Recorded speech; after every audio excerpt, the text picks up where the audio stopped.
با عرض سلام خدمت زبانان عزیز که چند کلمه زبان فارسی را به زبان عربي میخوام ترجمه کنیم. يقول ان انا كم كلمه راح اعطيكم باللغه الفارسيه تستفادون منها الزوار الايرانيين والعراقيين خدمه للزائرين خلال زياره الأربعين.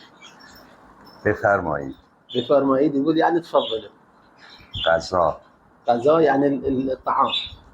نهار. نهار يعني الغداء. شام. شام يعني العشاء. نماز. نماز صلاه. خسته نباشی. الله يساعدك. کمردرد يعني ظهري يوجعني. فشار بالا. يعني ضغطي صاعد. قند بالا. السكر صاعد. خسته شدم. يعني تعبان. پا درد. يعني رجل